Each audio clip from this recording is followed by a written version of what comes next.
E eu propus a ele, como eu tinha a instalação da Crossland lá em Manaus, montar esses veículos em Manaus. E ele designou um engenheiro americano para capitanear o produto, o projeto, junto comigo e preparar. E nós começamos a preparar o projeto, fizemos um protótipo de um carro muito interessante. Era um veículo elétrico pequeno, com uma característica que até hoje eu não vi ninguém usar.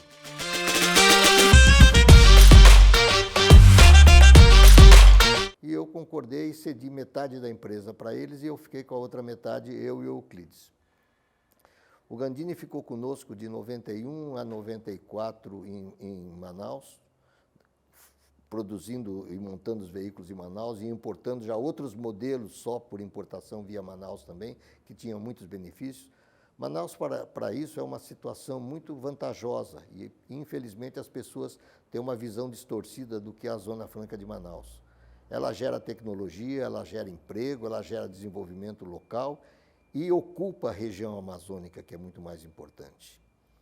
Em 94, há uma discussão do meu sócio Gandini com o superintendente da Zona Franca de Manaus, uma coisa absurda, e nós fomos obrigados a sair da Zona Franca de Manaus e viemos para Itu.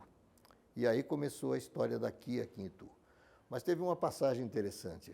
Quando nós trouxemos os primeiros veículos com nome besta, houve, principalmente na parte evangélica, alguns pastores criticando que a gente não deveria usar um veículo com nome de besta, porque isso aí era uma apologia ao demônio.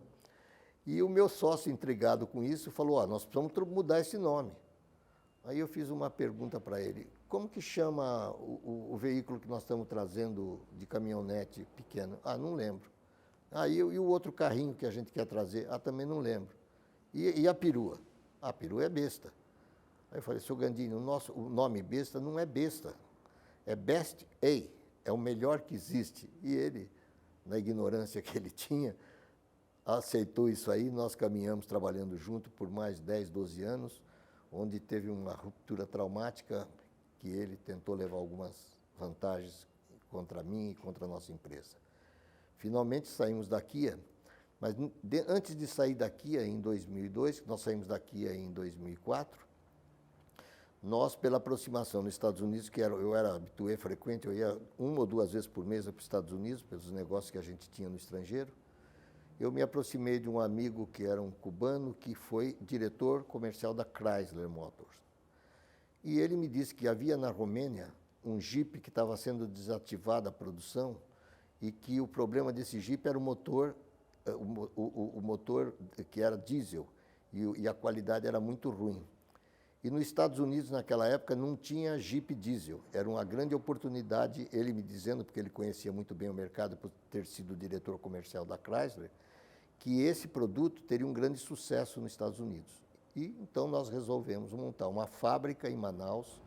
Aí eu me associei também ao rapaz, o Eduardo de Castro, que na época me ajudou em outras coisas, e montamos a Crosslander em Manaus no ano de 2002. Trazíamos a carcaça da Romênia, a estrutura do carro, colocávamos um motor da International, feito aqui no Brasil, colocava a caixa de câmbio da Eaton e todo o equipamento elétrico brasileiro e deixamos um Jeep em boa qualidade. Inclusive, mandamos as amostras para os Estados Unidos, foram aprovadas e montamos com esse americano, que era cubano-americano, uma rede de distribuição nos Estados Unidos, onde a gente tinha já montado 21 lojas para fazer a distribuição do produto.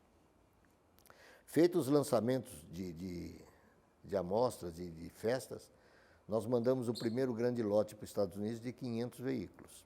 Esses veículos chegaram nos Estados Unidos e ficaram parados no porto de Miami. Nesse intermediário de tempo, a legislação de emissão de gases nos Estados Unidos mudou e já entrou o Euro 5 e o motor que era fabricado pela International aqui não era Euro 5. Ficou parado no porto de Miami e não poderia entrar nos Estados Unidos. A International aqui cometeu uma grande deslize conosco de não nos informar o que iria acontecer. Nós não tínhamos esse conhecimento. E outro grande problema foi que o meu sócio americano e o distribuidor, que era meu comercial lá nos Estados Unidos, também não me alertaram desse problema e também não tomaram conhecimento disso. Diante dessa situação, o que acontece? Eu tinha 500 carros parados no Porto de Miami. Aí eu me lembrei que uma dessas guerras que teve no Oriente, a Arábia Saudita usou esse veículo. Eu fui para a Arábia Saudita, expliquei que o veículo era bom, estava homologado agora com outro motor, e mandei os 500 veículos para a Arábia Saudita, simplesmente para tirar do Porto de Miami, para não sofrer aqueles custos absurdos que a armazenagem americana proporciona. Voltei para o Brasil, o meu sócio americano falou que não tinha mais interesse em continuar na empresa, mas simplesmente se afastou da empresa. O fato é que nós tínhamos alavancado a empresa e nós já tínhamos começado a operacionalizar com mais de 500 funcionários em Manaus e a gente não tinha outra saída. Aí eu me dirigi, na época, ao Lula, conversei com ele e expliquei a situação que estava acontecendo. E diante disso daí, quer dizer, nós ficamos numa possibilidade de entrar no mercado brasileiro fazendo um projeto no BNDES. E ele disse que o meu projeto no BNDES, desde que tivesse tudo correto e estava, seria apreciado com muita rapidez. Esse processo nunca entrou na pauta e depois nós acabamos descobrindo que foi uma influência da indústria automobilística, porque a concorrência feita por Manaus, sem IPI, sem ICM, iria criar um grande problema para o pessoal aqui da indústria automobilística nacional.